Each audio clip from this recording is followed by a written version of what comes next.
Hi friends, welcome to Dhanvish channel. ఈరోజు వీడియోలో పాలక్ ఆలు పరాటా ఎలా చేయాలో చూపిస్తాను.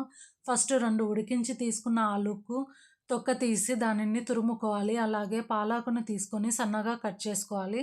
తర్వాత ఒక బౌల్లోకి తురిమి పెట్టుకున్న ఆలుని, 1 కప్పు గోధుమ పిండిని, కట్ చేసి పెట్టుకున్న పాలాకును, కొత్తిమీర, సాల్ట్, జీలకర్ర వేసుకొని నేను చూపించినట్లుగా బాగా కలుపుకోవాలి. తర్వాత కొన్ని నీళ్ళను వేసుకుంటూ పిండిని ముద్దలా అయ్యే వరకు చేసుకోవాలి. లాస్ట్‌లో కొంచెం ఆయిల్‌ని వేసుకొని మళ్ళీ బాగా కలుపుకోవాలి. దీనిని 15 నిమిషాలు అలానే ఉంచాలి. పిండి బాగా సాఫ్ట్‌గా అవుతుంది. తర్వాత చపాతీ చెక్కపై ఉండను పెట్టుకొని చపాతీ కర్రతో రుద్దుకోవాలి. తర్వాత స్టవ్ మీద చపాతీ పెన్నం పెట్టుకొని చపాతీ పెన్నం వేడయ్యాక రుద్దుకున్న దానిని వేసుకొని కొంచెం ఆయిల్ వేసుకుంటూ అటు ఇటు తిప్పుతూ కాంచుకోవాలి. మీరు కూడా ట్రై చేసి చూడండి. ఈ వీడియో మీకు నచ్చినట్లయితే please like, share and subscribe. Thank you.